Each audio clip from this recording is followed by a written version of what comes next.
Before I got into dog training and dog behavior, I was once a clueless new puppy owner with a Labrador puppy that chewed up shoes, ate the mail, and destroyed parts of my car.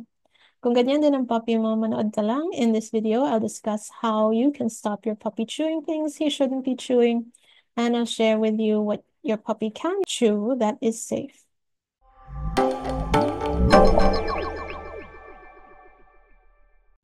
Hi, I'm Dr. Rose. I'm a veterinarian and dog behavior consultant.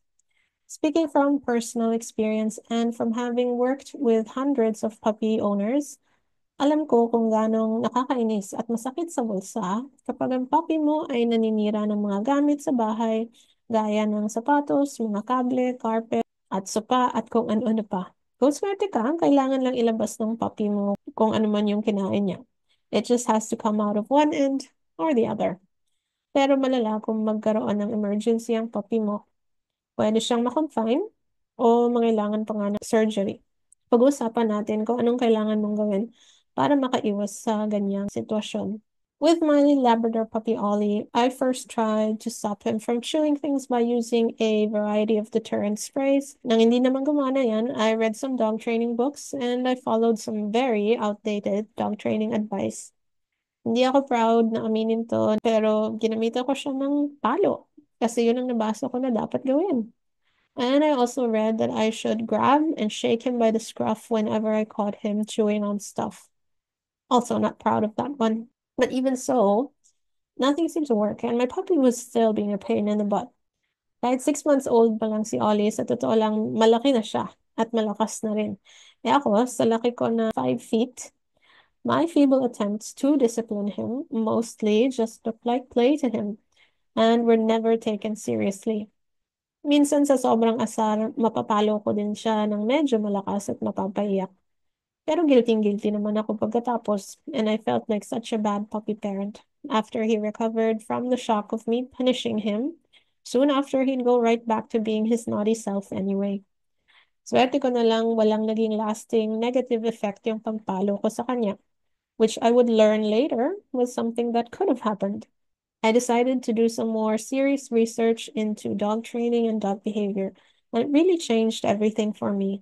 And that's how I ended up becoming a dog behavior consultant focused on using humane, science-based dog training techniques. And you can watch the full details of that story in this video. Kung nakaka-relate ka sa experience ko with Ollie at kung naghahanap ka ng mas compassionate approach sa pag-train ng iyong alaga, ang good news para sa iyo ay hindi mo na kailangan pagdaanan lahat ng mga pagkakamali ko. Hindi mo na rin kailangan mag-aral at magbasa ng sangkatutak na libro gaya ng ginawa ko. From what I've learned from training Ollie and from 14 years of working with dog training clients, masishare ko na sa iyo ngayon din. Ito yung mga ginawa ko para masolusyonan ang destructive chewing habit ni Ollie. Imagine nung maliit na bata ka pa, kunyari inutusan ka ng nanay mo maglaba. Pero ni minsan, di ka rin tinuruan kung paano ito gawin. Ginawa mo na lang din kasi masunurin ka. Pero nang makita ka ng nanay mo at nakita niya yung mga sampay, nagalit na lang siya bigla at pinalo ka pa. Wala kang kamalay-malay kung ano ang ginawa mong mali. O kunyari, inutusan ka ng boss mo ng isang task na sobrang wala naman sa skill set mo. Di din siya nagbigay ng guidelines or supervision. Nag-best effort ka na lang din pero pagkakita ng boss mo sa trabaho mo, hindi siya natuwa. Pinahiya ka pa at pinagalitan sa harap ng mga katrabaho mo. Pero di mo pa rin malaman kung paano gawin ng tama ang task na yun. Both cases showed examples of bad parenting and poor leadership, hindi ba? I was like that bad parent and that bad boss to Ollie. Napapansin ko lang pag nagkakamali siya at pinapagalitan ko siya pagkatapos. Na-realize ko na napaka-unfair na pinapagalitan ko si Ollie for misbehaving when I hadn't even bothered to teach him how to behave. That's when I decided I was going to try and be a better puppy parent and a better leader to Ollie. I'm sure we can agree that good parents and good bosses are those that actively teach and actively supervise. So if you want to be a good puppy parent and a good boss or a good leader for your puppy, Don't just try to cruelly and unfairly impose your will. You have to really change your mindset and recognize that your untrained puppy needs management and supervision and guidance and instruction so he can learn how to behave. Here's what I did next to provide those to Ollie. Ang untrained puppy, parang maliit na bata or toddler lang yan. Magsisimula na maglakad, medyo nakakaintindi na, but mostly they'll still do what they want, driven by curiosity and some very basic needs. They want food, they want play, they want attention from you, they want to be entertained. Pag di nabantayan, toddlers will draw on the walls, put things in their mouths, and grab and pull at things and make a huge mess. So kung may alaga kang toddler sa bahay, natural lang na ilalagay mo siya sa isang crib or sa isang playpen. Especially sa mga oras na busy ka sa bahay at hindi mo pa siya mabigyan ng attention. Back then, with Ollie, as an inexperienced new puppy owner, restricting my puppy didn't seem necessary to me. He was so small and harmless in the beginning at least. So it just seemed cruel to put him in a crate. Baka ganun din ang naisip mo with your puppy. Pero kung ihahalin tulad mo sa isang toddler ang puppy mo, bilang isang responsible puppy parent, may sense naman na i-crate or i-confine mo ang puppy tuwing hindi mo siya nababantayan or nasusupervise, hindi ba? So just like with toddlers, your puppy's crib keeps him safe. But it also prevents him from learning and practicing bad behaviors. And it keeps your puppy from wrecking the house. Kaya pag-isipan mo kung saan mo ilalagay ang puppy, na kung saan siya ay secure, safe, and comfortable.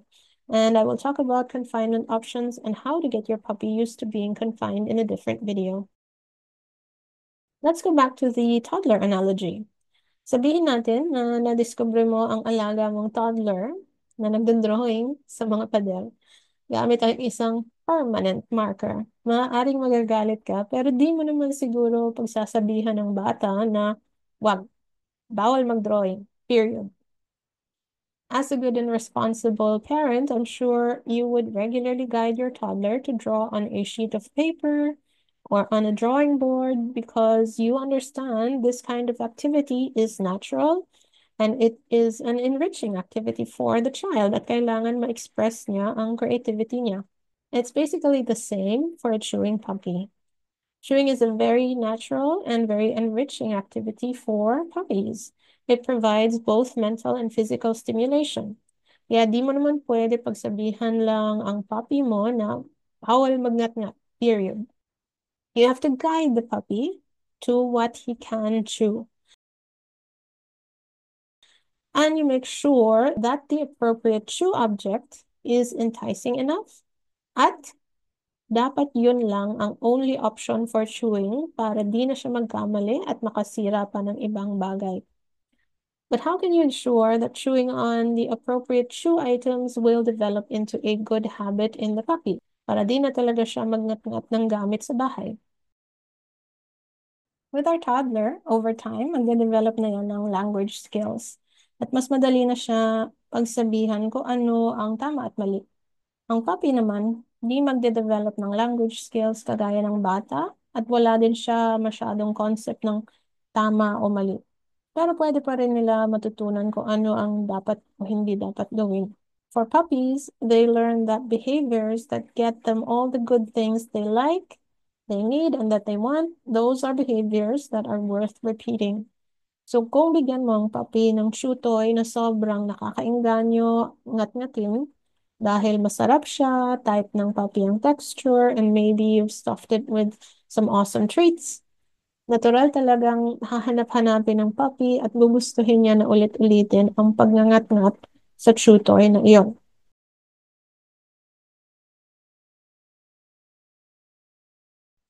With time, and paired with your supervision and guidance, that behavior will then develop into a good habit, and the bad behavior of chewing on no-no items will fade.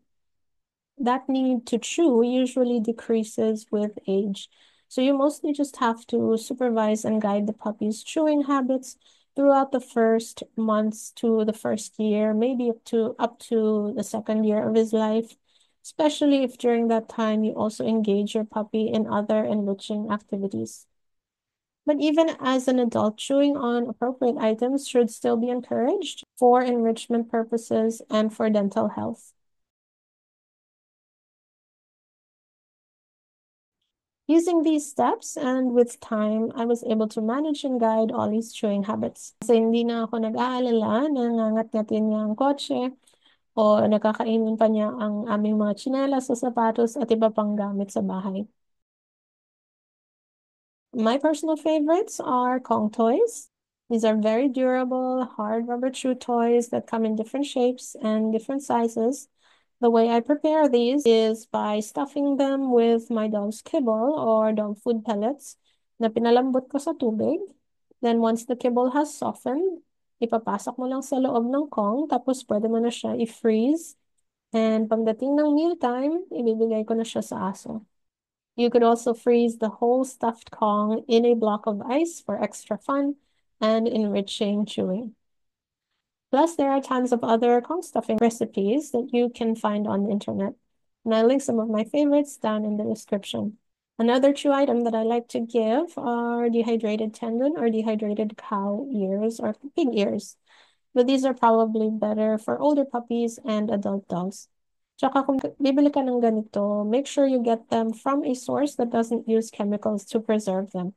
But whatever chew item you get for your puppy, siguraduhin mo lang na ito ay safe, durable, at tama ang laki para sa puppy mo. And then supervise your puppy the first few times you offer him a new chew toy. So you can observe how he interacts with it and make sure it's safe for your pup in particular. Kung sakaling nadurog or na-break na yung chew toy into smaller pieces, alisin mo na yung mga piyesa, lalo na kung maliit na to, na maaaring makakos ng choking or gastrointestinal obstruction sa aso. For confinement options, you can check out this video, where you'll also learn about other important management and training equipment that you need for your puppy. Kung hindi pa sanay ma-confine or mag-isa ang puppy mo, pag-uusapan din natin yan sa mga susunod na video. But if you need immediate help with confinement training or with any of the other tips I mentioned throughout this video, I invite you to schedule an appointment with me. We can meet online or on-site for a consultation. The link is in the video description.